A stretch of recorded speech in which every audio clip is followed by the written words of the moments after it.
l'a souligné tout à l'heure, et pour en avoir discuté auparavant, nous pensons qu'il s'agit d'un texte, le texte qui est actuellement sur la table, il s'agit d'un texte équilibré. Il y a évidemment des points d'exécution ou de mise en œuvre qui vont être à préciser, et ça c'est, je pense, l'objet des discussions, soit d'aujourd'hui, soit des discussions ultérieures s'il y a un accord qui auront lieu dans chaque branche professionnelle.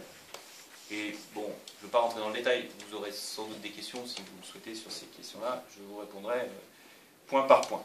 Mais ce que je voulais vous dire, derrière les petites phrases qu'on a eues en début de semaine, hein, des principaux leaders des organisations patronales et syndicales nationales, je crois qu'il y a aujourd'hui une réelle volonté d'aboutir.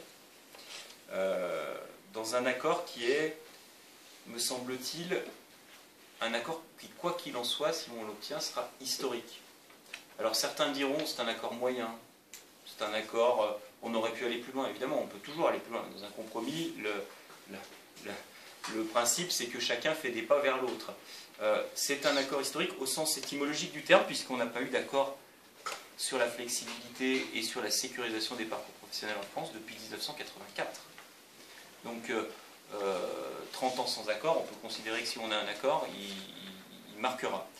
C'est un accord qui peut être historique parce que ça peut rapprocher la France des plus hauts standards européens de flexi-sécurité.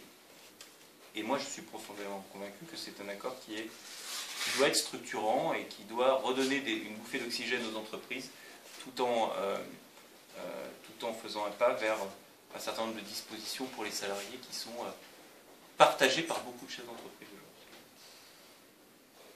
On verra demain.